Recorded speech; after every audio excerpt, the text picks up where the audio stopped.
In some females, there can be excess fat deposit in the thighs. This fat is so stubborn that despite heavy exercise and diet, it is very difficult to get rid of. In some, there can be a genetic predisposition to have these fat bulges around the thighs.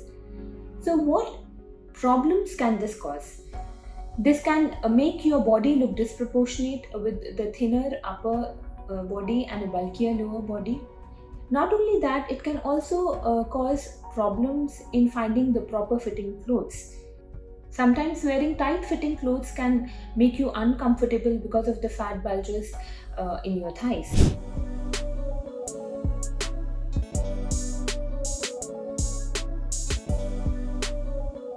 Hi everyone, I am Dr. Anshu Mishra. I am a cosmetic and plastic surgeon, and today I'll be talking particularly about the thigh liposuction. So in which all areas of the thighs can the fat be accumulated? The fat can accumulate in the outer thigh area, which is known as the saddleback deformity. The fat in this area can be very embarrassing for few, as on wearing tight fitting clothes, it bulges out and makes you feel uncomfortable. There can be excess fat in the inner thigh region. This can cause constant rubbing while walking, and because of friction there can be rashes in your inner thighs. It is very important to know that the skin of the inner thigh is relatively thin as compared to the skin in the other parts of the thighs. So whenever a liposuction is performed in this area, it has to be very meticulous and very precise. In some, there can be excess fat deposit just below the buttock, which is known as the banana roll deformity. And in some, we can also find excess fat around the knee area, obscuring its definition. So during pre-operative consultation, all the areas of excess fat deposit is assessed.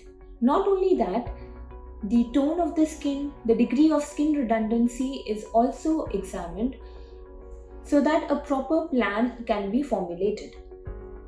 I personally believe that whenever one goes for thigh liposuction, it is not just the thighs that should be examined, the part of the gluteal region, that is your buttocks, and the lower waist should also be examined simultaneously, so that if fat needs to be added in the buttock region or fat needs to be removed from the waist region, can be discussed with the patient to give a better contours or a proportionate body. So how is thigh liposuction performed?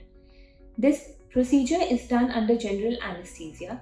Small incisions are given in the hidden areas through which the infiltration fluid is first injected in the specified areas where the fat has to be removed. And then using thin tubes or special instruments called cannulas, the excess fat is taken out. I prefer to use Vaser Technology or ultrasound-assisted liposuction in few selective patients. So ultrasound-assisted liposuction helps in melting the fat.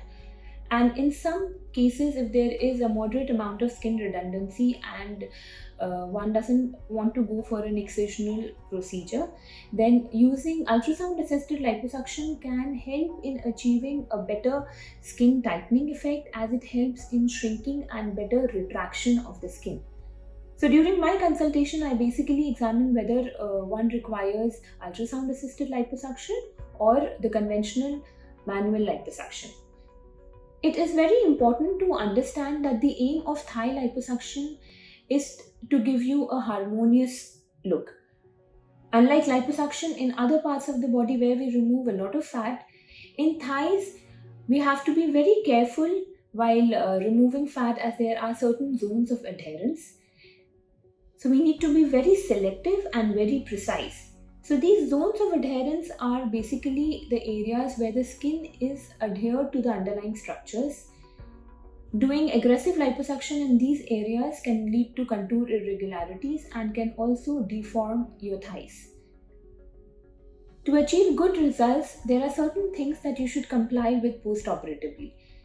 You should wear pressure garment for a minimum of 4 to 6 weeks. So these are the special compressive garments which helps in reducing the swelling and to improve the contours by causing the skin retraction, and helps in draping the skin in a proper position. Not only this, you should also go for manual lymphatic drainage massages.